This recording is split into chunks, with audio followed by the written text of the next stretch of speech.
Before she was a legend, she was a mountain of steel. This is the industrial symphony that built the Titanic. In 1909, the world's largest moving object began to rise from the mud of Belfast. 3 million rivets, 3 years of labor, one unsinkable dream. It started as ink on linen.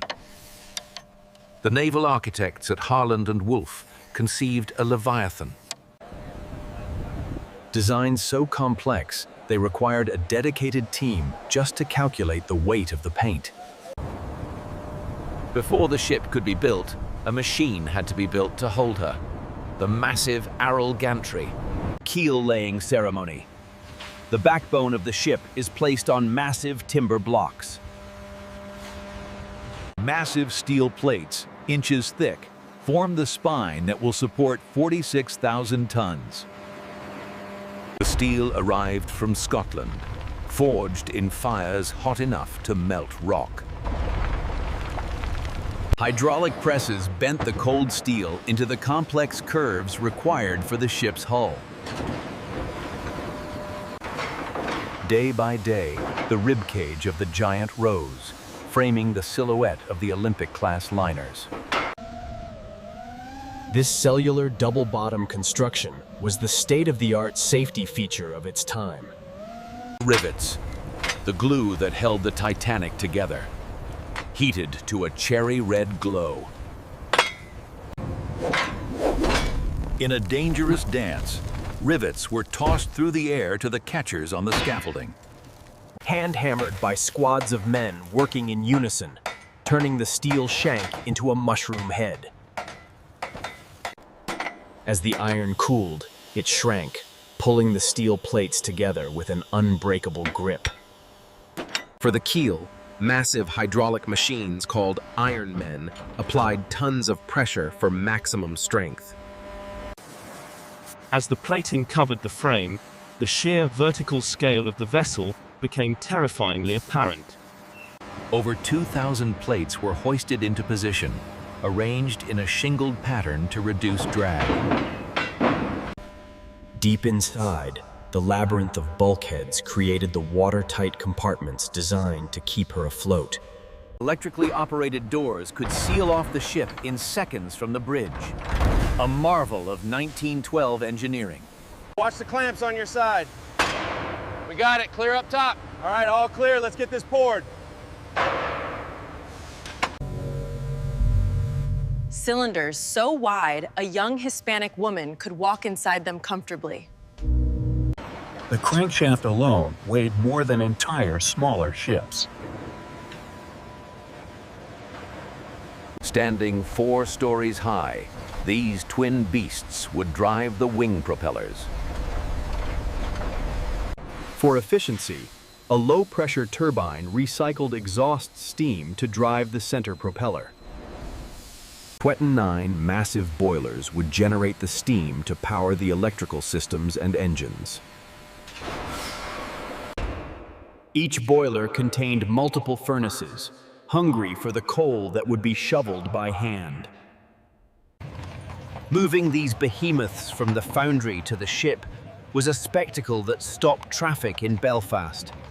The propellers were cast from manganese bronze, designed to survive the torque of 16,000 horsepower. Polished to a mirror finish, the center propeller was cast in a single solid piece. Attaching them required massive wrenches struck by suspended battering rams. A 100-ton rudder. Ironically, critics would later claim it was too small for a ship of this length.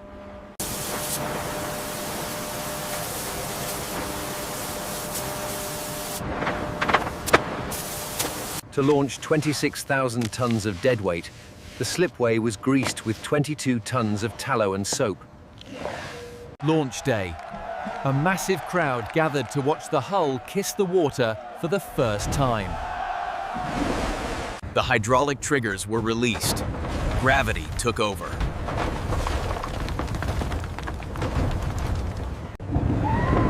The friction was so intense the grease smoked as the massive hull slid toward the River Lagan.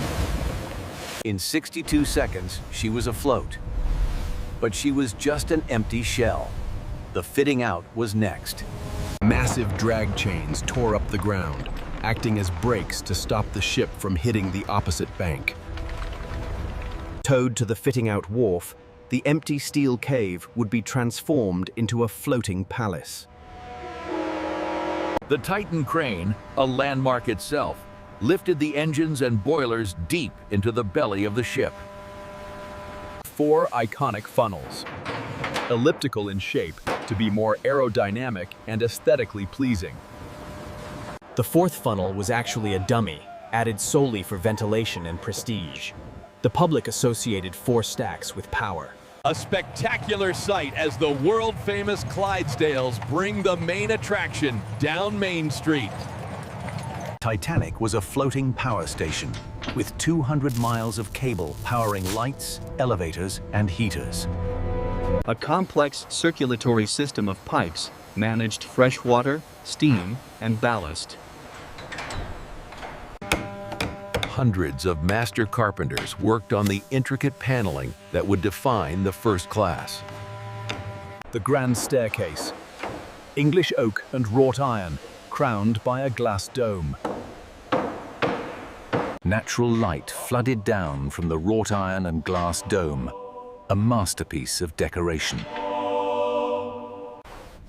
No 2 first-class suites were alike, featuring period styles from Louis Sauve to Queen Anne.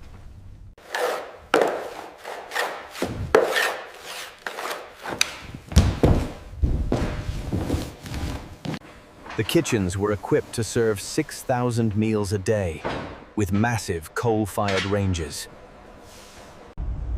Even third class was a leap forward, offering better conditions than most passengers had ever seen.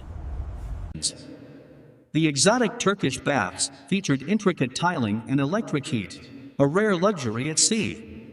Titanic featured the first heated swimming pool on any vessel, deep inside the hull.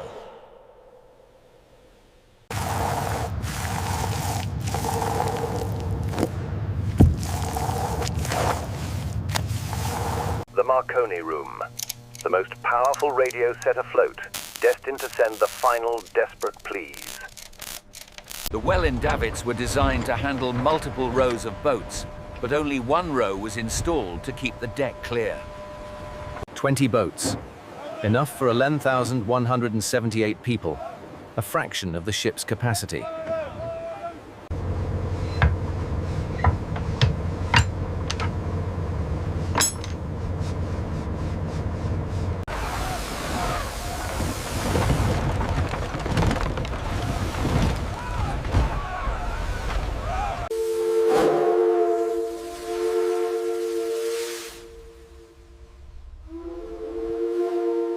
For final touches, she entered the massive Thompson dry dock, fitting perfectly with inches to spare.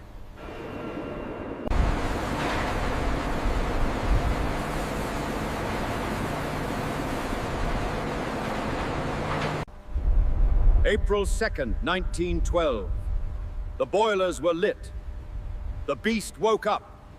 She moved under her own power for the first time, heading into the Irish Sea for trials. Handling tests proved she was surprisingly agile for her size, despite the small rudder. Crash stop test. It took 850 yards to bring the Leviathan to a halt. Passed. The Board of Trade signed the certificate. She was ready for passengers. She arrived in Southampton to prepare for her maiden voyage to New York. Thousands of tons of coal were loaded by hand, creating a layer of coal dust that had to be scrubbed away. A floating city requires a mountain of food. 75,000 pounds of fresh meat alone.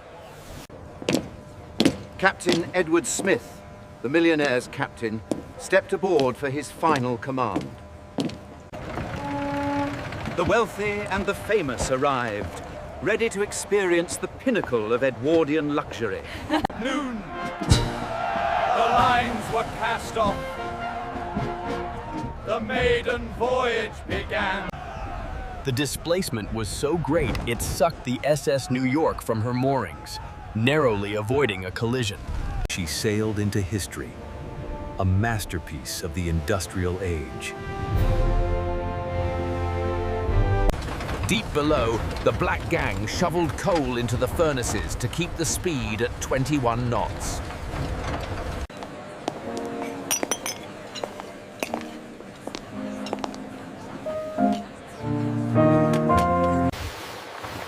But the technology that built her could not conquer the elements.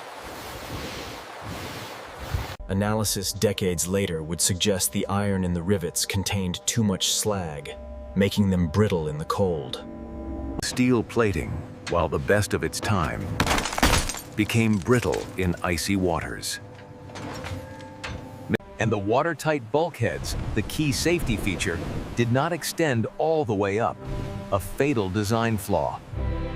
Today, she lies 12,000 feet down, a monument to human ambition and hubris. But in Belfast, the memory of her construction remains a source of immense pride.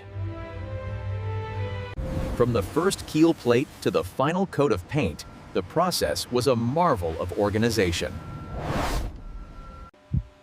It was built by 15,000 Irishmen who poured their sweat into every rivet.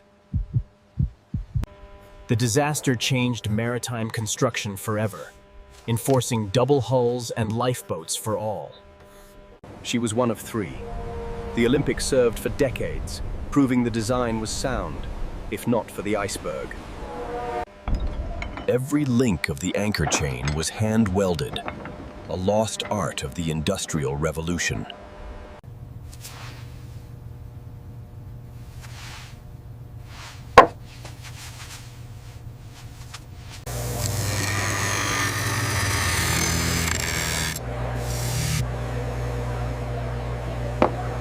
Titanic was more than a hotel.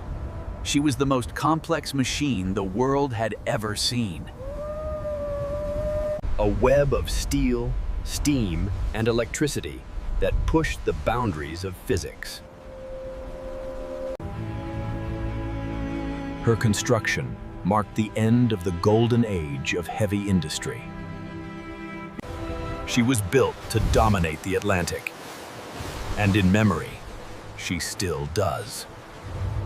This was the making of the Titanic.